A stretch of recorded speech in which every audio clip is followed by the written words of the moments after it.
Welcome to the first ever Basketball Buddies pod. We are your hosts, Ethan and Caden. You can find us all over social media on at Basketball Buddies Pod on YouTube and at B-Ball Buddies Pod on X. We are going to be your number one source of ball knowledge across the league, covering not just our favorite teams, the Thunder and the Mavericks, but also the basic news from across the NBA.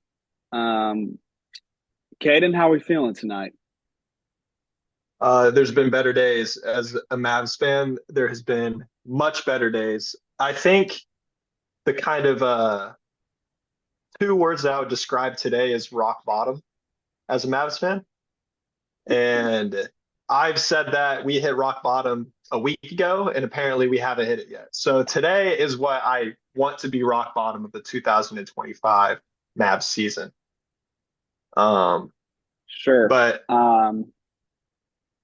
Yeah, definitely tough news coming from the mouth of Shams today with Derek Lively out for a couple months. It's going to be the depth of the team is really going to be tested, to put it it's lightly.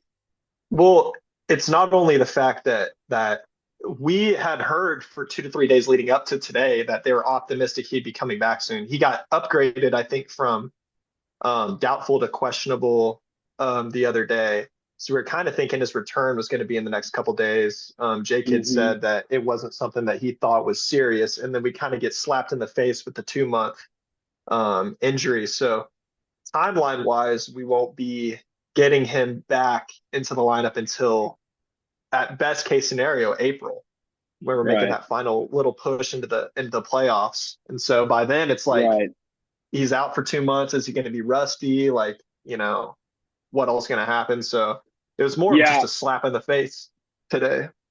sure. And that's a foot injury, which is not an easy thing, especially for a big man to come back from. I mean, you're going to have Mhm. questions about his mobility, obviously his foot speed on the perimeter. Um, Yeah. all that is going to be put to the test whenever he comes back, if he comes back, which we'll kind of get Yeah. into that later, kind of what direction we think the Mavs are going to go the rest of the season. Yeah. But yeah, I'm really The think that we're gonna have to see, what this team's made of. They're gonna have to grit their teeth a little bit, especially in this upcoming stretch, which is just brutal. So Yeah, I mean, just listing out some names. In the next 15 games, we play at Minnesota, at OKC, Boston, at Cleveland, at Boston, Houston, Sacramento, Golden State, Miami. Like, this is definitely the most brutal part of their schedule. And it'll be, those are all games leading into the All-Star break. And so, I'm looking at our next 15 games. I can easily see us going 3-12, honestly, like 3-12. And we've seen like the Mavs beat a Shayless Thunder mm-hmm. the other night, but also we just saw the Mavs lose to a Zionless Pelicans Yep, and to and a the Charlotte Hornets team. Yep. and a bad Charlotte team, not a good Charlotte team. Charlotte is not good. Although they have been playing better basketball, but they're still not a good team. No reason in which we should be losing that game. And Right. that's kind of been the big thing is with this news dropping today. I feel like on Twitter, half of Mavs Kingdom has been divided in half. Like the MFFLs are either some of them are saying tank, and some of them are saying guys like we just got to get our guys back healthy. So, what do you think the Mavs should do as a Thunder fan? Obviously, you know, Well, you're I probably mean, wanting us out of the picture. yeah, I mean, I view a team that has a player close to Luka Doncic's level is always going to be a threat, right? Um, Yep. bar none in the NBA. You look at the past 20 some odd champions. Um, arguably 17 or 18 of those champions the past 20 years are having a guy that's playing at a top five NBA level in the world. Um, Mm, Luca is that level of player. yep. Obviously, um, you can debate your top five, but Luca's in the top five pretty consensually around the NBA. So that Mm, being said, anytime a team has that caliber of player, they're always a threat, no matter yep. what the surrounding core looks like. I mean, um, you look at the Cleveland teams from the past couple years, where LeBron just took absolute scrubs after Kyrie. Anything can happen. Yeah. Yep. And especially in a year like this year, where the West, I mean, you look at us sitting up at the top, but really, besides that, there's not a second, tier of contender right now. It's kind of up in the air. As a Mavs fan, I don't see anybody in the West besides a healthy Thunder that can really beat us. Sure. Like I don't care if we're the eighth seed. I don't care if we're a playing team. I don't care if we're the two seed. Right. We've Right. seen Luca thrive in. I mean, Luca's honestly better in away atmospheres than he is in home atmospheres. Like we've seen that over the years. He's never had Definitely. home court advantage. So it's I'm kind of I'm kind of going to do two things. I'm going to speak to the positive, optimistic Mavs fans. I'm going to speak to the Mavs fans that think that we should tank the season. Um, some of the positives that I've seen that we should be excited with as Mavs fans is one, just Gafford since the Lively injury has been playing his best basketball as a Mav. Like bar none, I've never seen him play this like putting up 30 point games. I think he put up Yep. a 27 or 28 point game versus the Pelicans. Like Yep. Career Gafford is night really versus stepping Charlotte. into Yep. that. He's stepping into that role of starting center and being the dominant center, which we're going to need from him. Mm-hmm. Um, we've also got to see some other players showcased. I know Kessler Edwards is playing tonight while I'm watching a little bit. Brandon Williams has had some decent minutes. Role players get their opportunities in these situations, and we can see, what they're made of. And do I think Brandon Williams would ever help a playoff Mavs roster? Hopefully not. Um, Kessler Edwards brings the defensive versatility on the perimeter that we need, that point of attack defense. Now, I don't think he can hit an open shot to save his life. That's going to be his problem. Is he needs to be able to step up and hit shots. Yeah. He's not good enough defensively to be put on the floor if he's not hitting shots. I don't Right. think.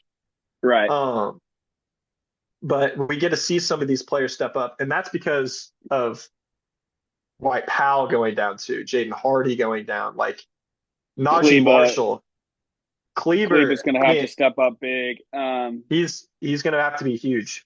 Yeah. And he's been terrible. Quite frankly, he's been terrible this year. Right. And Right. and just what Cleveland brings to this team is the versatile. Like in the past, like we've had games where Kleber's guarding the center.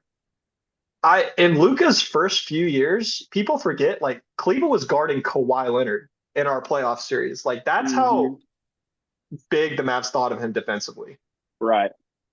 Injuries have stacked up with him because he's willing, like you can tell he's willing to guard anybody out there. He just can't anymore. Like his legs aren't Right. underneath him. He doesn't have any confidence on the perimeter.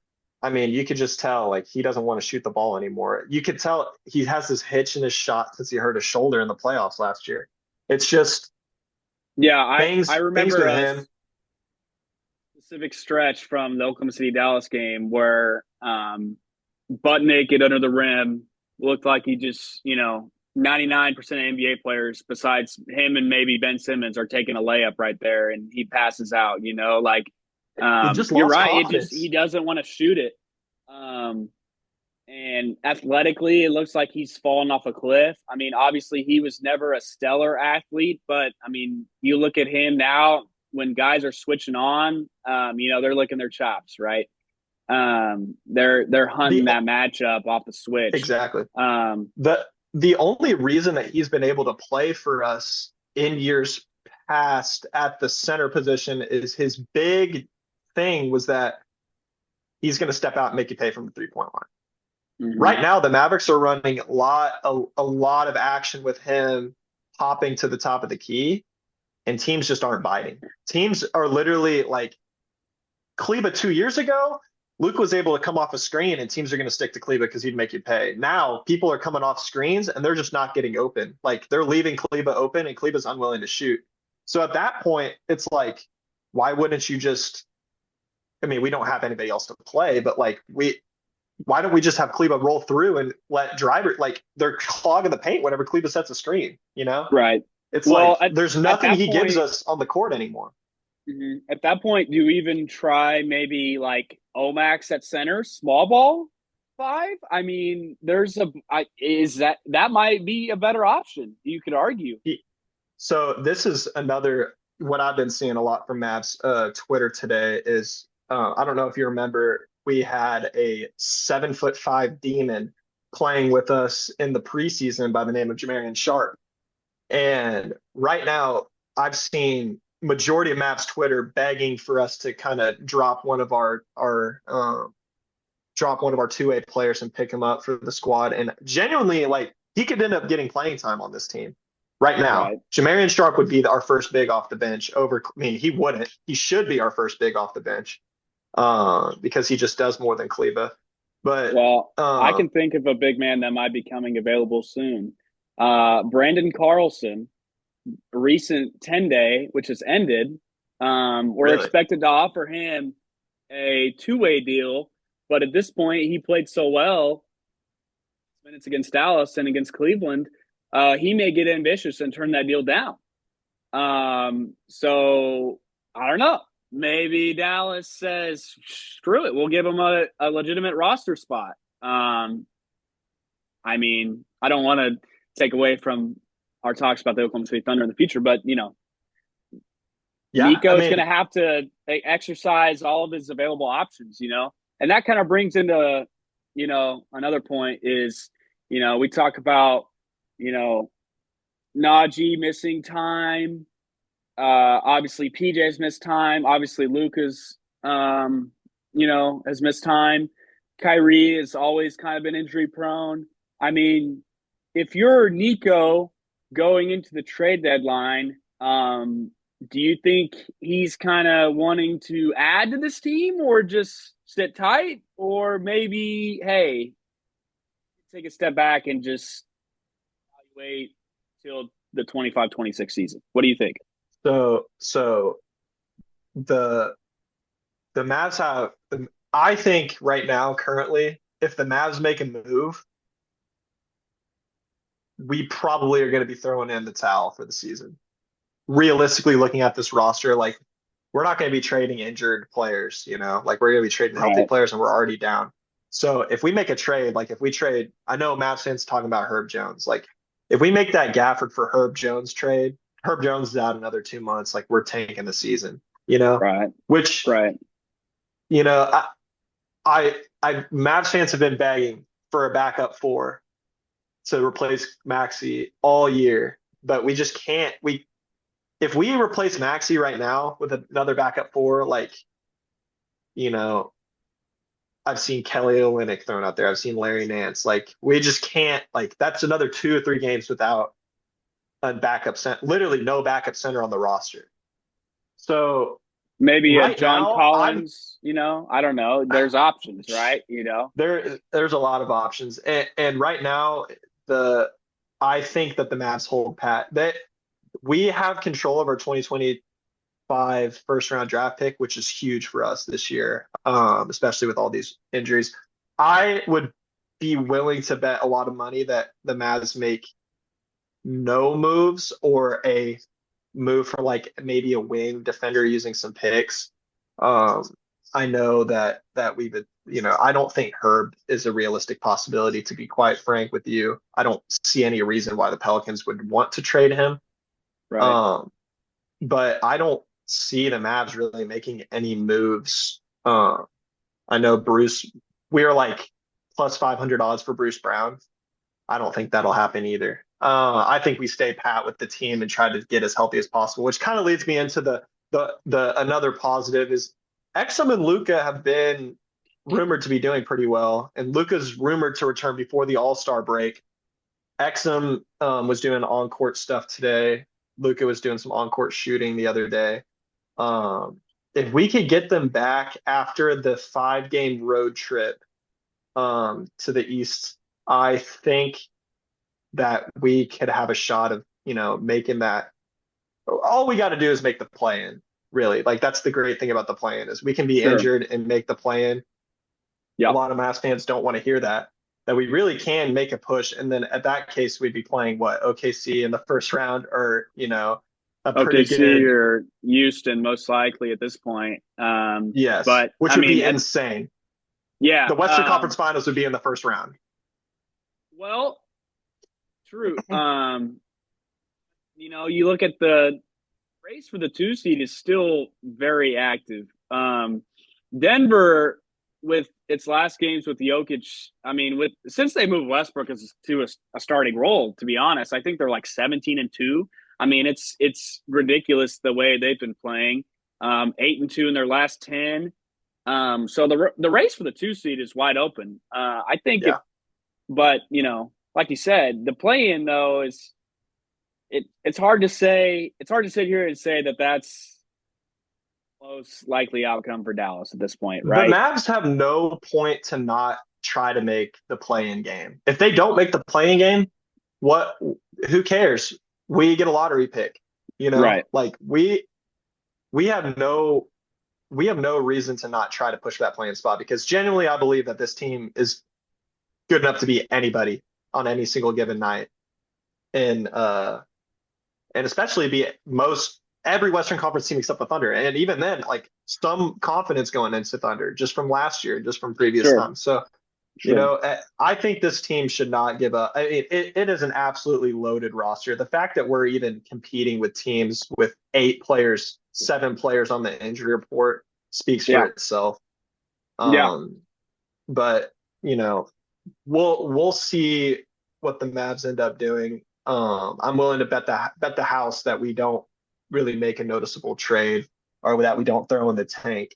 I mean, we have Klay Thompson on the team. Like we have guys that would not be on board with the tank right now. Like, Right. do you think Nico and Jason Kidd are going to sit there with Klay Thompson and Kyrie Irving at age 36 and 33 or 34 and 32 and be like, tanking the season? Guess what? One of your last, seasons that you can in your Right. prime, we're taking, You know, Clay's not in his prime, but Clay just signed here. Let me look up. I'm interested to see the Dallas Mavericks future contract situation. I haven't necessarily taken a deep dive into their payroll. the Kleba contract Um, is probably our most alluring contract. That ends next year.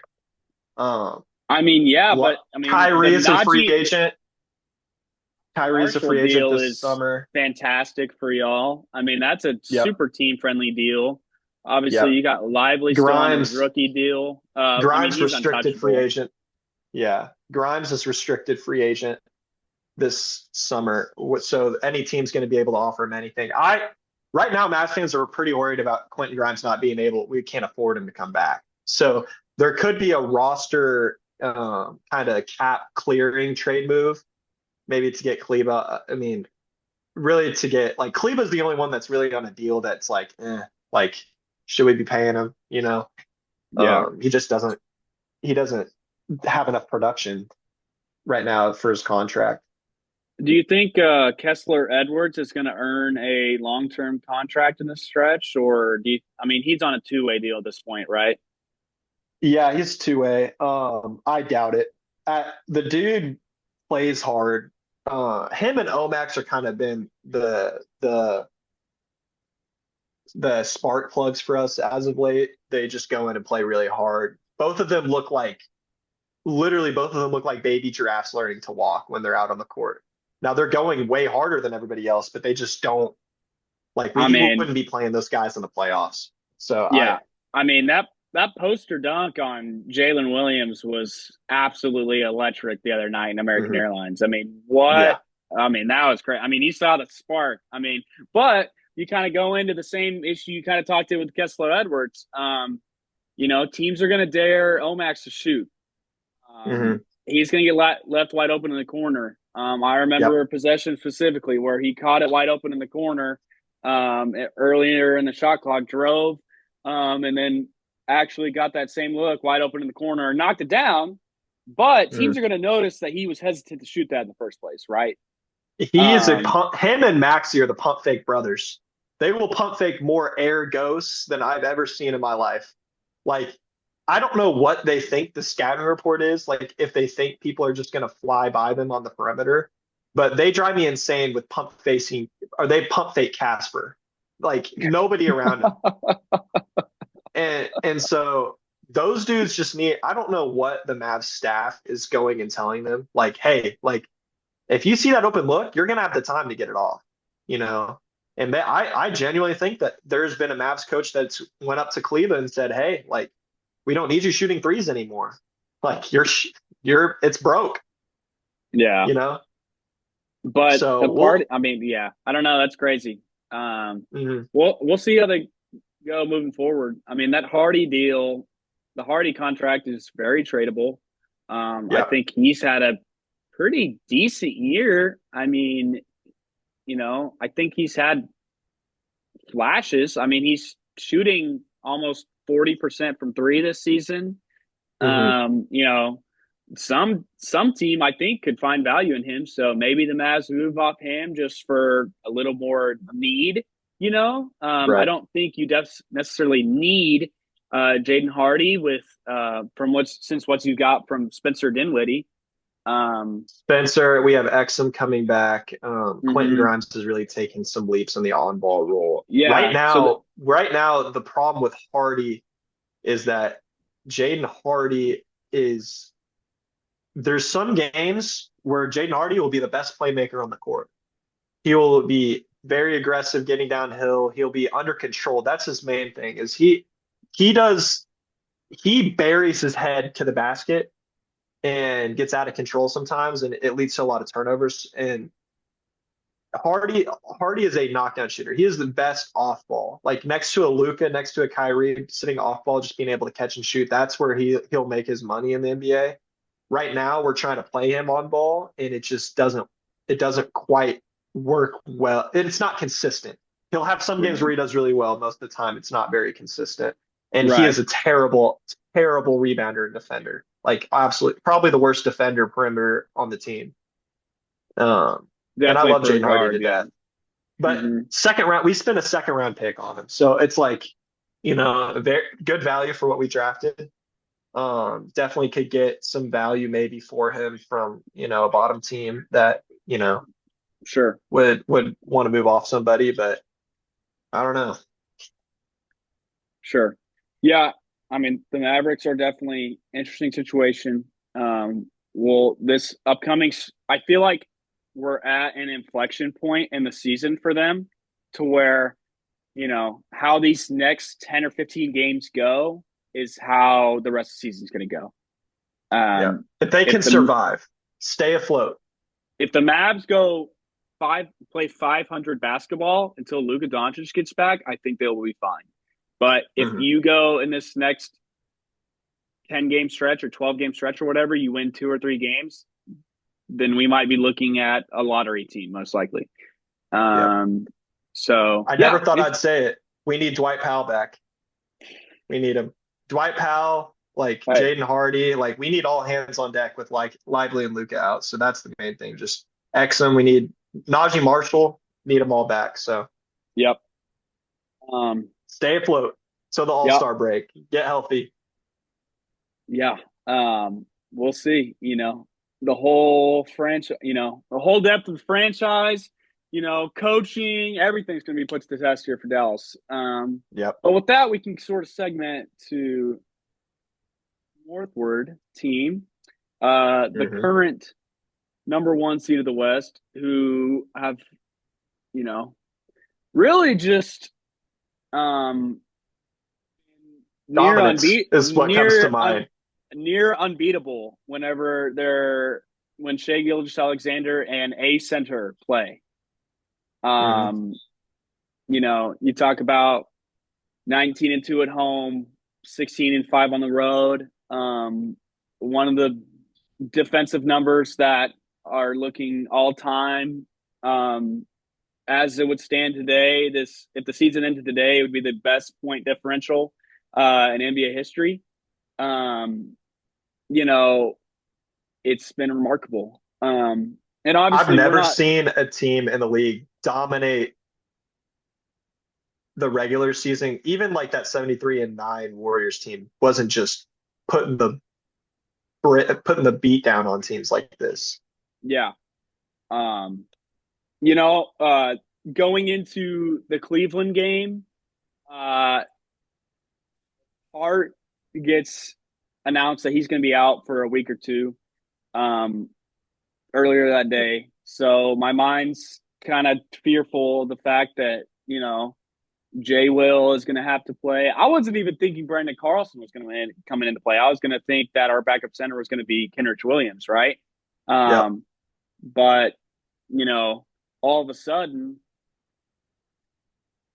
it was like the total opposite of our first game with Cleveland. Our first Hmm. game with Cleveland, um, I think it was the worst game that we saw from Hartenstein all season.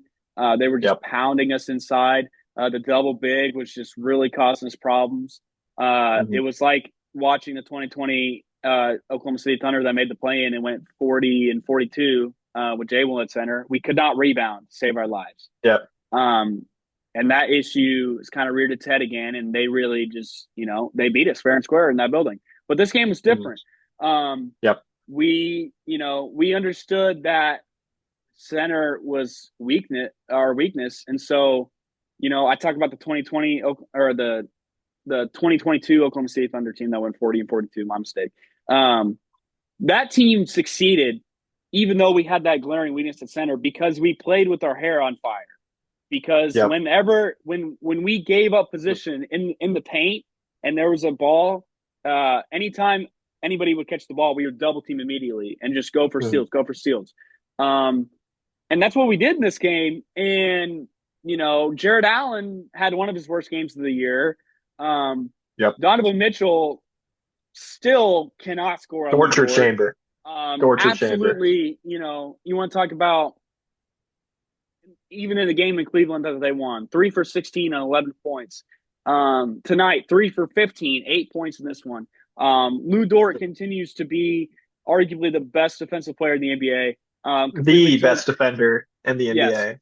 completely took Donovan Mitchell out of the game. The Cleveland Bigs were getting double, turning over the ball. I think, 21 Cleveland turnovers, Oklahoma City's 6 turnovers. Hmm. And then obviously on the offensive end, we could miss. There was a possession where I think Dort catches the ball in the corner, and I think he has Ty Jerome on him.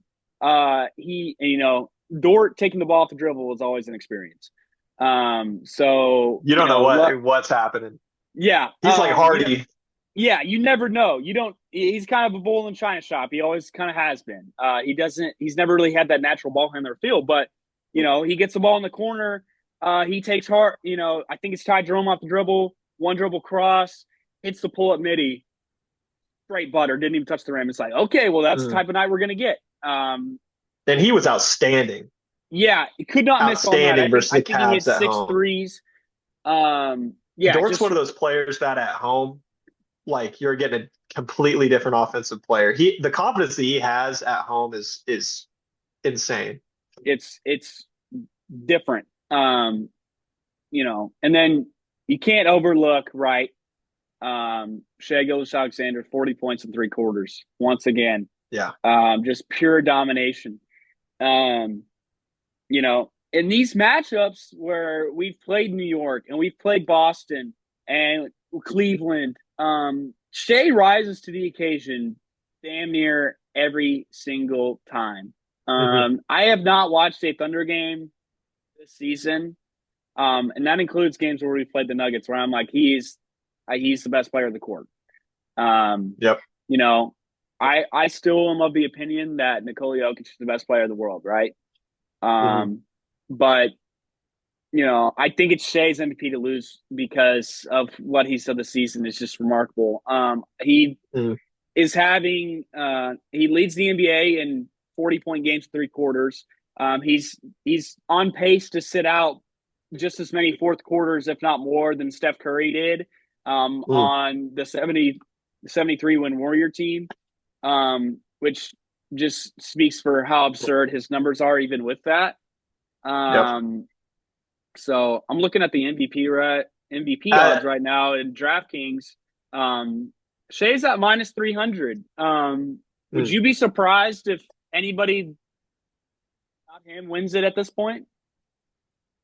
As a salty Mavs fan from last year, if they're basing the voting off of how they did it last year, which was basically saying, Luca, you can't get it because you're the fifth seed. Shea deserves MVP based on what we saw from last year.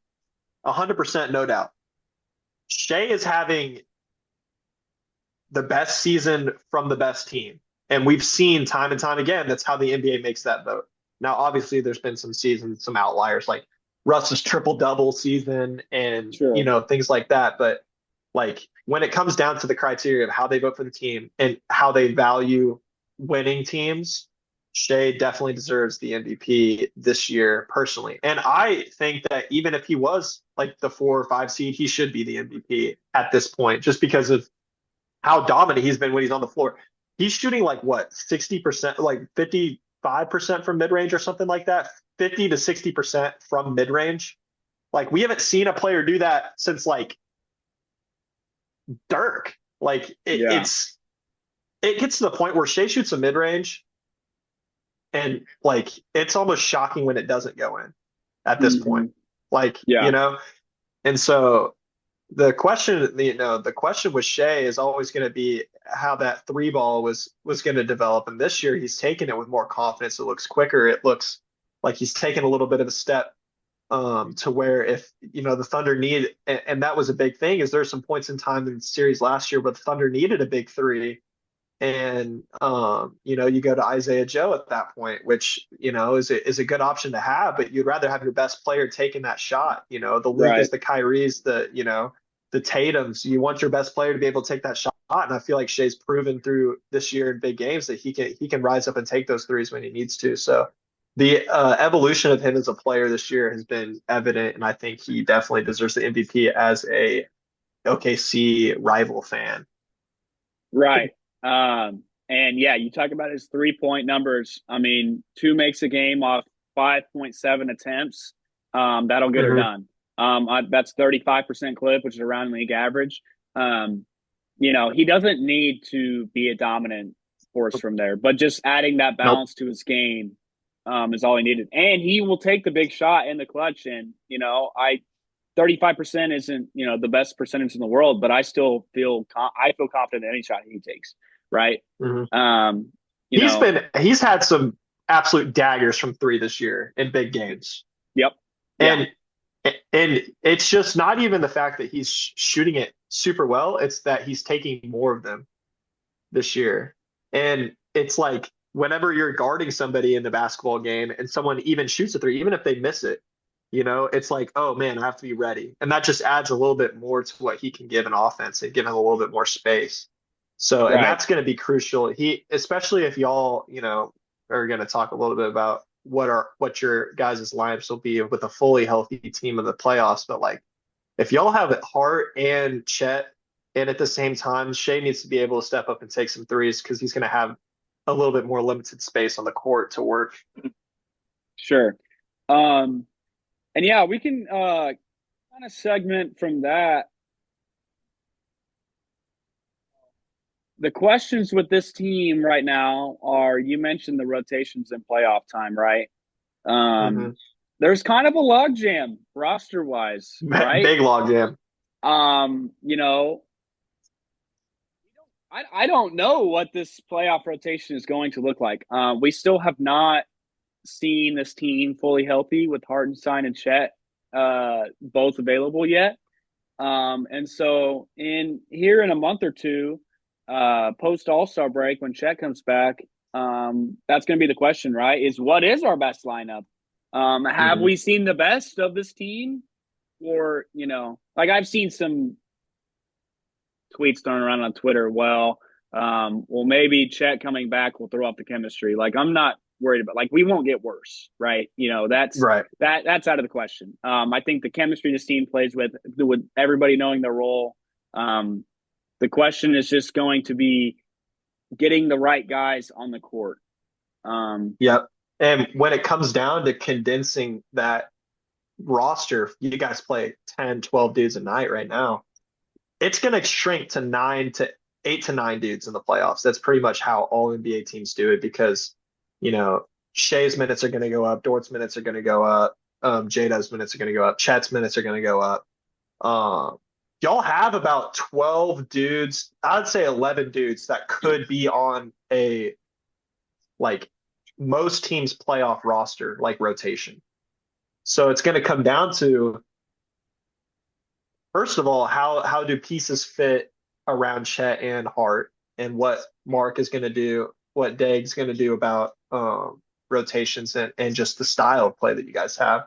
But secondly, it's really gonna come down to who's hot at the end of the year. Like we've seen right, Caruso pick up his three ball a little bit, which has helped his case. But I know I was talking to you earlier in the year about like, hey, there's a chance Caruso does not get playing time on y'all's roster, and that's nothing right. against Caruso. That's just how stacked you guys are. Mm-hmm. Yeah. I'm a firm believer, and I have been all year, that Caruso is just him as an off-ball defender, um, incredibly dangerous. We have to have him on the court.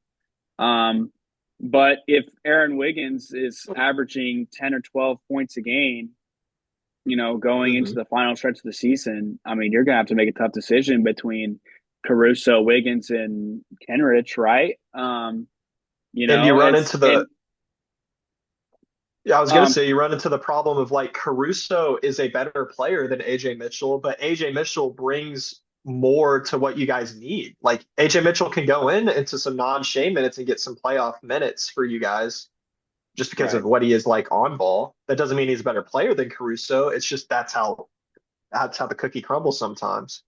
Yeah, it's a shame. It hurt my heart. Seeing AJ, he's basically going to be injured until basically around playoff time. So I wouldn't Right. be surprised if we shut him down, which is Hmm. disappointing because he was having about as good of a season as you're ever going to get out of a second round guard. Um, He was gonna be an all rookie team for sure this year. Definitely, I thought. definitely. I mean, especially with this rookie class, right? I think Yeah, he this definitely would have horrible gotten rookie us. class. Yeah, I think terrible that rookie class. Yeah, we can segment a little bit. Like just looking Like the at Malcolm the rookie Brogdon. ladder, I'm like, dude, like I remember the Yeah, Chet. I mean, the Chet Wemby. We had the Chet Wemby, class last year. yeah. We had the J Dub Paulo class the year before that. I mean, this is I mean, nothing like even like that. thinking back to some great like the Donovan Mitchell and Ben Simmons Oh yes, rookie yes. race. Like this year, it's kind Um, of like I don't even think anybody's really paying attention to the rookie race this year. I who is it like? Probably Zach Edey that's up there, and who He's else? up there. Meesy's up there. Jalen Wells Yeah, is up there. yeah. Obviously, Jalen Alexander Wells, man, Sarr. talk about who I want to be a Mav. Jalen Wells, I love that dude. He's been Jalen balling for the Wells. for the Grizzlies. Yeah, I think it's extremely impressive.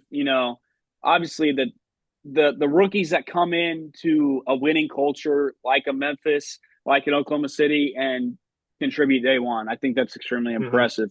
So I've been impressed with Jalen Wells. Um, Yeah, he's had a good season.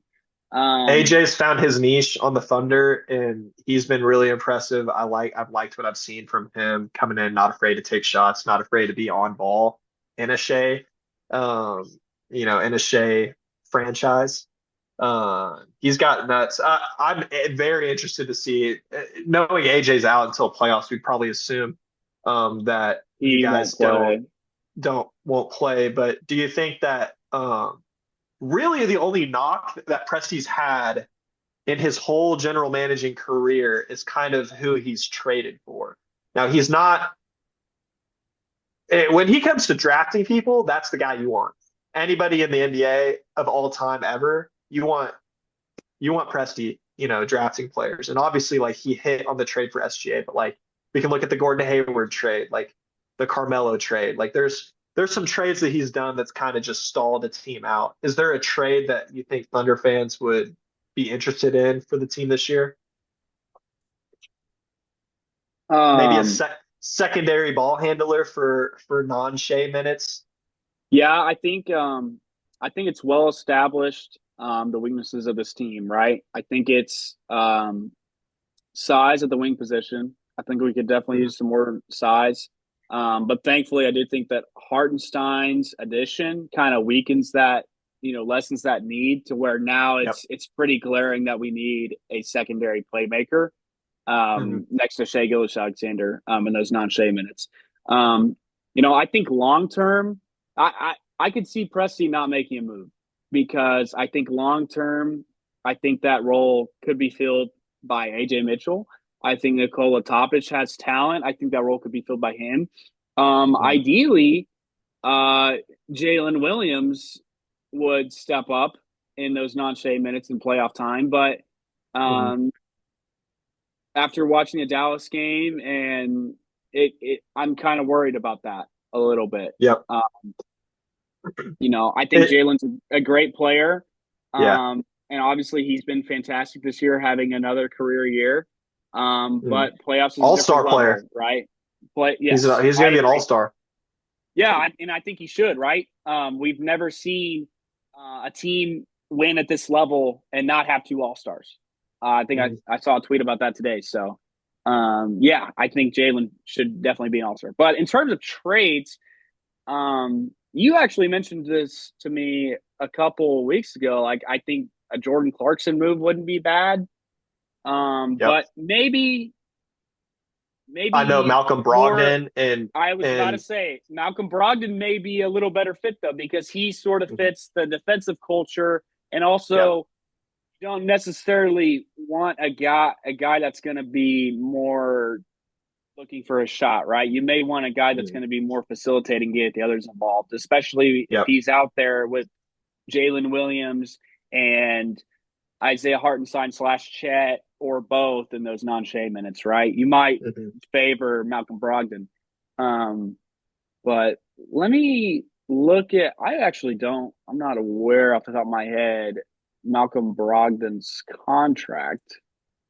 Um, but I don't think it's too It's crazy. I think probably knowing that he's on the Wizards, it's probably not going to be the most team friendly.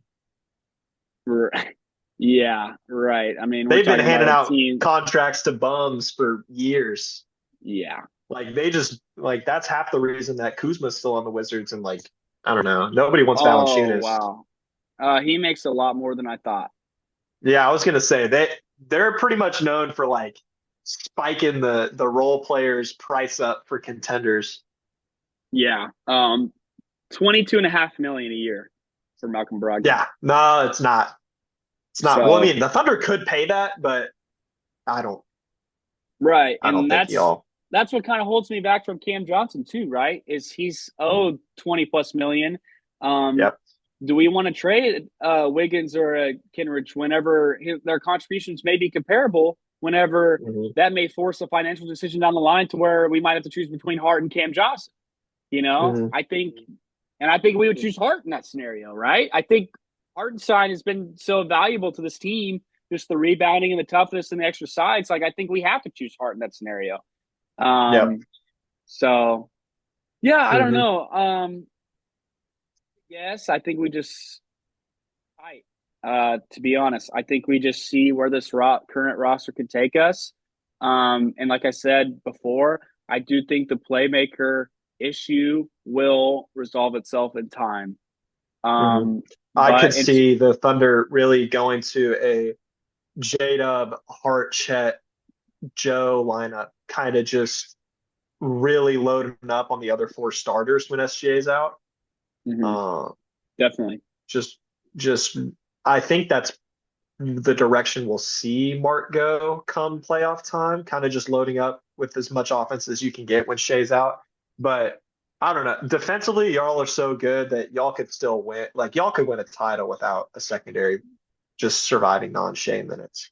right, right. Yeah, I mean, I think this is the best Thunder team I've ever seen even, and I'm including the Russ and KD years. Hmm. And I don't even think it's close, to be quite honest. Like, I think the depth of this roster is just so so much better than anything that we've ever had, right? The Yep. Katie Russ days, I mean, they had the two superstars that were playing at an unreal level, but this is just different. You had the Kendrick Perkins and Andre Robersons and limited bench players back in those years of where like you obviously had some flaws on the team or some sore thumbs sticking out, but this year it's there's no one that really sticks out on the Thunder. There's nobody to put on the court that's like that guy can't play on a playoff team. Right, right. So At this point, we're just picking, against roster construction, right? mhm, In terms of playable playoff guys, I mean, this team is ridiculously deep. It's just mhm, the archetypes and the fit kind of around Shea that's going to be the question. Um, yep. but with the way Shea Gilgeous-Alexander's playing right now, you know, we can definitely win it all. Mhm, So I agree. we'll just have to see. But yeah. Um, anyways, I I'm pretty ecstatic about this upcoming stretch of games. So now we're gonna sort of transition into sort of our picks on the upcoming games. And it's our Yeah, first time doing this, so I think it'd be kind of fun if we kind of kept a scoreboard moving yeah. forward, just to see, just for fun, just See how see good what we we are. kind of think, See and what yeah, see if we how really smart we know really know are, ball. right? Yeah. Um, so I'll By kind the of way, try to. this is our predictions are going to be games on Wednesday and Thursday night. So it's kind of while we're filming this, so we might be a day late. But just know that we don't know these Wednesday and Thursday games yet. So Right. We are not looking at live scores or anything if these games are upcoming. And we kind of just picked five of the more interesting matchups we saw on the Wednesday and Thursday slate. mhm. So that being said, our first game is going to be this Cleveland versus Houston game. Yep. Cleveland's favored by a point and a half. Hmm. Um, Houston just coming off a rough loss to Sacramento, if I Yep. am thinking correctly. But before that, they Hmm. were playing really good basketball. I mean, this Yep. stretch from Jalen Green has been incredible, right? Hmm. Um, 30, I don't know the numbers off the top of my head, but he's been averaging dang near 30 points the last 10 games on Jalen pretty Green's been good balling. pretty good splits. He's definitely So looking like a top three shooting guard in the league right now.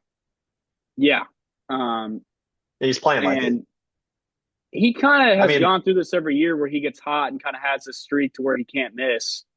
mhm. Um, but so we'll see if he can sustain it. That's going to be the question.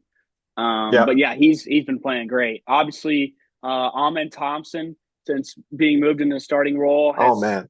looked incredible. Awesome. Um, Yep. and this is really a team that's a more of a collective than one individual player, right? You have Ime Hmm. Udoka coaching his butt off, really Yep. getting the most out of this roster, with solid seasons from Dylan and solid seasons from Van Vliet, and obviously you still have Alsper and Sengun, really Hmm. playing at an all-star level. You would Yep. think. So yeah, how do you see this one going? So when I think of Cleveland and when I look at Cleveland's matchups, I always tend to look at um, the opposing team's size and how the size looks defensively and how size matches up with them. Uh, Obviously, I don't think Jabari Smith is back for Houston, is No, he? I don't think If I'm not so. mistaken. If I'm not Jabari mistaken, should I be believe out for he's a still. while. Yeah. So who they match up with from the four position to put on Mobley, they'll probably put him on Thompson on him. Maybe throw. I know JaMychal Green and some other players. I really think Cleveland, it's at Houston. Houston is a different team at home, but Cleveland's size, they have size to throw at Sengun. They have size to contest Jalen Green at the rim. I don't see Cleveland having much difficulties with Houston tonight. So I'm actually taking Cleveland to cover the 1.5 point spread. Okay, well, I'm just looking at the injury report here. It looks like Okoro, Mobley, and Levert are going to miss the game. So does that Mobley's change your missing the pick at game. all? Mobley's missing the game, Yeah. yes. If Mobley's missing the game, then 100%. Because then they can't take advantage of that four power forward matchup on the Rockets. Yeah. And you said Okoro's out too so Okoro's I out don't even too, know so who that's a they'd even big blow to their have on bench. Jalen Green. Yeah. I, Maybe I might take the probably Rockets Dean then. Wade, right? Dean Wade Yeah. would get that matchup. Yeah. Um, Gosh, the yeah, Cleveland starting five is just massive. it's huge. I'm gonna go Houston here. I'm looking at their schedule. They were on a really hot streak, beating Memphis twice, beating Denver. Memphis twice at Thrillers, by the way. Those games were fantastic. Mhm. Um, and but they just lost to Detroit. Asar got the bragging rights there with the brotherly matchup, Right. and Cade Cunningham played absolutely out of his mind. So I'm going to go Mhm. with Houston to bounce back and Yep. win this game, just because I think at the level they're playing at, um, they're too good to. They should not be losing 3 out of 4 games, right? Right. So Well, as good I'm as taking Houston as well. okay. All right. Well, Next game um, looks like Golden State and Sacramento tonight on yeah, Wednesday. In Sacktown, I believe. Yep, at yep. at Sacktown tonight at 9 p.m. Central. And this is kind of one of the developing stories is the Doug Christie Kings, 9-1 in their last 10 games.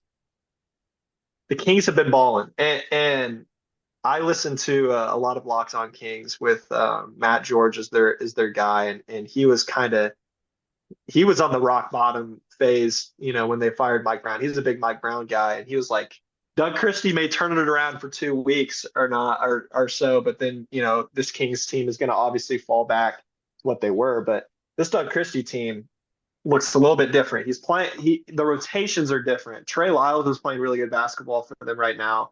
Keon Ellis getting increased minutes has been huge for that team. Um, they've been playing about as good basketball as any team in the league as of late,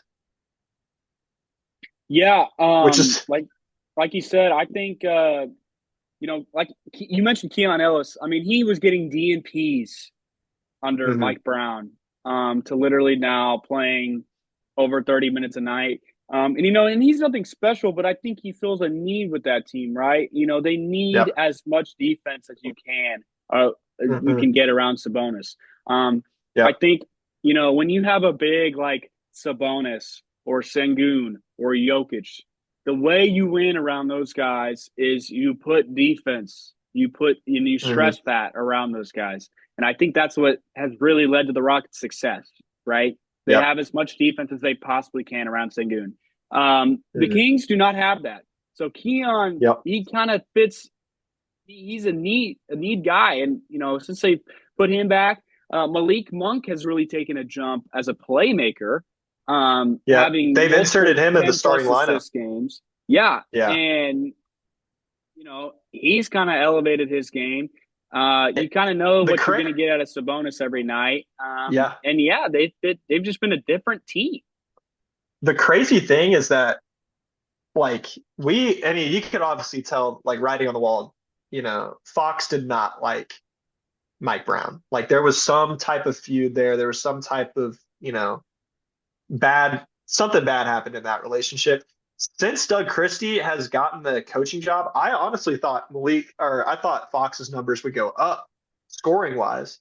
But Yeah, honestly, he hasn't been that crazy of a scorer recently he's just been their playmaker, giving shots for Malik Monk, getting shots for Sabonis.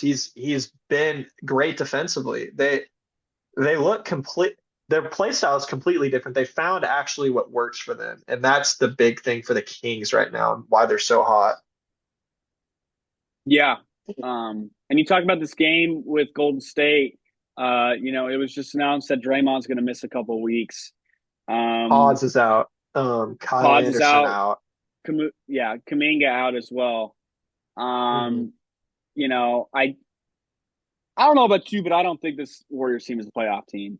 I don't think they have the size. I don't think they have the depth. Um, Hmm. and Curry can only do so much as an off-ball 36-year-old, right? Yep. Yep. He's had probably his worst season since one of his younger seasons, right? I mean, he's had some games in the single digit scoring games, which I didn't think was going to be possible with Steph Curry ever again, and where he's just been completely taken out of games. And without Draymond Green, he really provides that leadership and identity to a team that desperately needs it. I Hmm. think they're on the outside looking in. I mean, 11 Yeah. seed right now, tied with Phoenix for the 10 seed. Um, Hmm. I'm gonna Just give got the their edge. butts, just got their butts kicked by the Celtics too. Yeah, Like obviously. absolutely embarrassed. 3-point lead going into the fourth quarter. Mm. Um, yeah, never want to be in that situation. I'm gonna go Sacramento. Light the beam, baby. Yeah. Sacramento, are you picking them to cover 7.5? Yeah, I'm gonna go Sac covering um, in Okay. Sacramento. I Yeah. I um, think I'm gonna pick Sac covering in Sacramento as well tonight. I mean, obviously Sacramento's a completely different team at home. Golden State looks like a shell of themselves, even from earlier this year. yeah, I would agree. Our next game's kind of fun. So Thursday afternoon game in France between the Spurs and the Pacers. Um, you know, I think the Pacers have just kind of long the season, playing a little bit over 500 ball at 24-19. They've played really good as of late, 8-2 in their last 10. Um, you know, Pascal Siakam has put together a good season. Um, and really, I just think the depth of this team is still fantastic, right? The Hmm. bench unit being led by TJ McConnell and Benedict Mathurin. Yep. Thomas Bryant having a good year. Aaron Neesmith. Everybody that they put on the court is going to guard, and they're going to move the rock, and they're all going to be threats to score, right? Which Hmm. is always going to be a solid recipe. So they've been solid. Yep. Meanwhile, you look across the aisle, and what have you kind of thought about the San Antonio Spurs this year? 3-7 in their last 10 games. They started off hot. Honestly, I think we were talking about it earlier this year that we thought San Antonio might have been a playoff team and like making either the plan or like a top five seed at the way that they were playing at the beginning of the year. They were playing, they got Devin Vassell back, and we were like, okay, their arrival has come. Like now we're gonna finally get to see playoff Wemby. Their roster construction puzzles me. Like they have Castle's been a pretty good rookie for them. He's a great defender. Doesn't shoot the ball quite well. Sohan, I think, has struggled with some injuries this year. Um, really, Chris Paul is not the same player that he was. Like he's all right stats. I mean, he's playing well next to Wemby, but it just the overall roster construction is not where it needs to be, and we're kind of seeing them struggle. They played a rough stretch of games too. Um, so Spurs are not anybody to be really worried about as a team in the West yet. Obviously, like Wemby's arrival is coming, we're all waiting for that, but they just together have not been able to play well in the last few games. So, although today in Paris, mm, Ooh, Wemby's hometown, or Wemby, where I might have to take San Antonio on this one just because in Paris with Wemby, like, you know, Yeah, I I could see it, man. I mean, it's gonna be. You would think it's gonna be like a home game, ruckus environment. You would think, right? yep, yeah, Um, you never really know. I mean, you see it with the NFL sometimes. Like, you never know how these teams are going to play when they have like all this jet lag and have a 10-hour flight. hmm There's just so many extraneous factors that go into playing a game in Paris, hmm France. yep, To where, yeah, I'm with you. And 3.5's a spread to where that could really go either way. So yeah. I got the Spurs with the upset probably tomorrow, so I'm taking them to cover the spread. yeah, I'm just gonna go with the Pacers for the reasons I went in earlier. Talk about the depth. hmm I think there's a really big coaching gap in between the teams.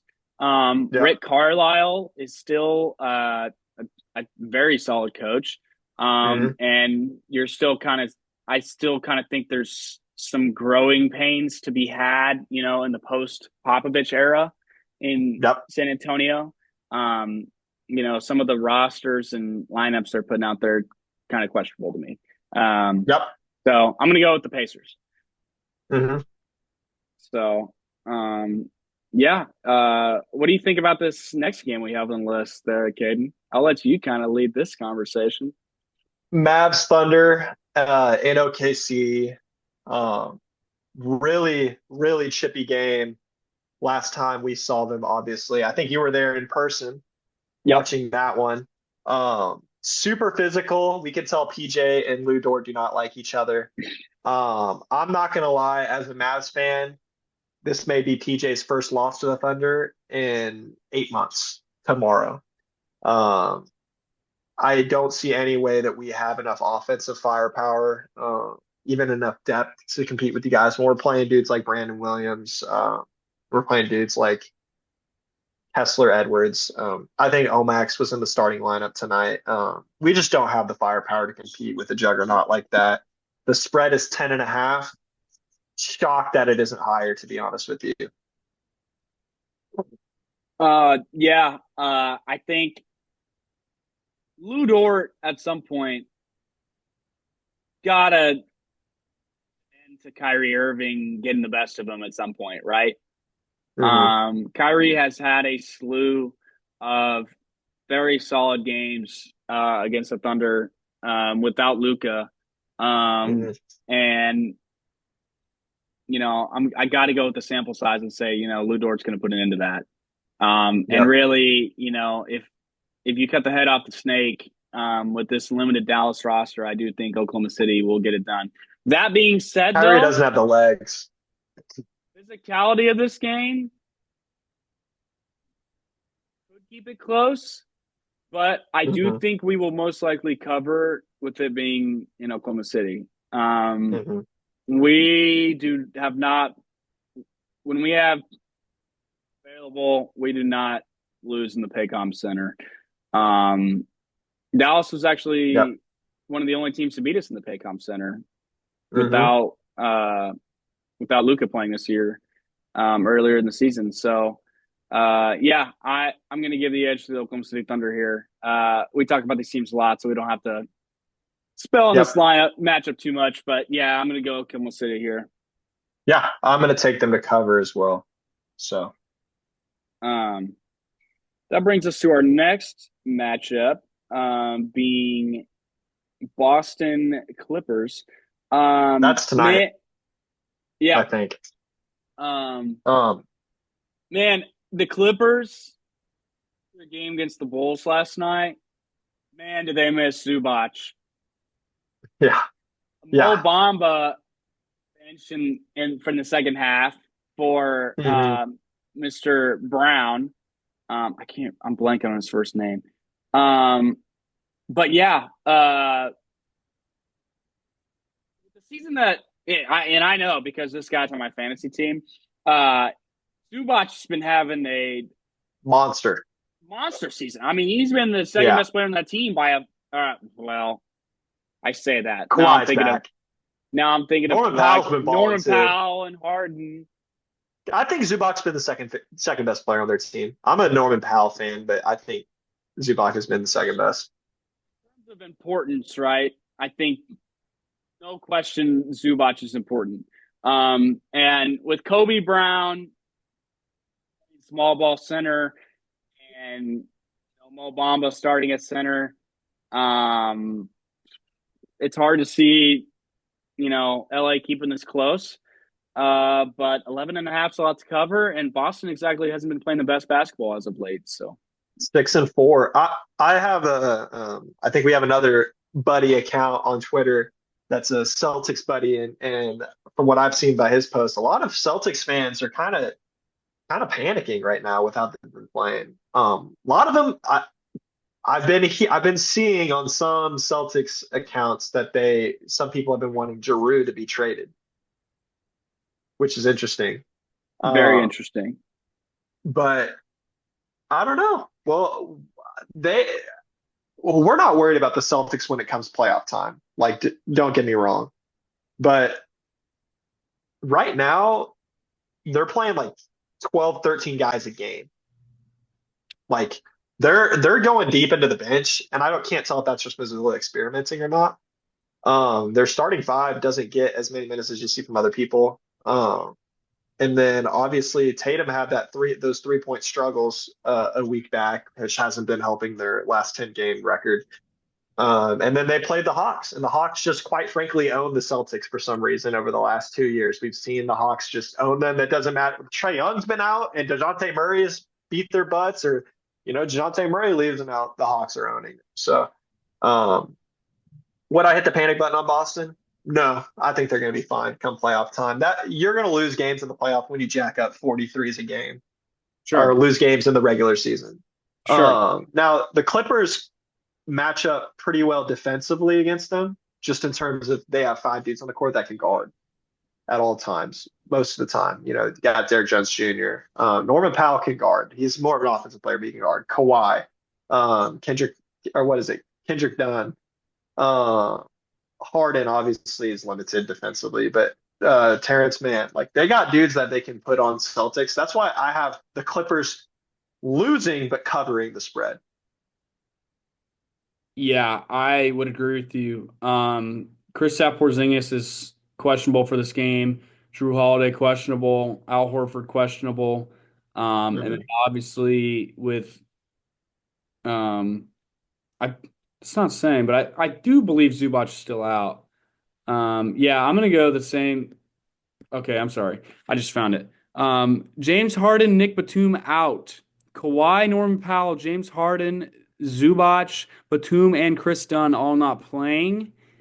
Mhm. With that knowledge, I'm going to go with the Boston Celtics. I think just, you know, with Norman, Kawhi, Harden, Zubac all out. Yeah, I'm gonna have to Yeah, go with Boston. I didn't know Harden, Norman, and Zubac were all not playing. Yeah. Tough. That's crazy.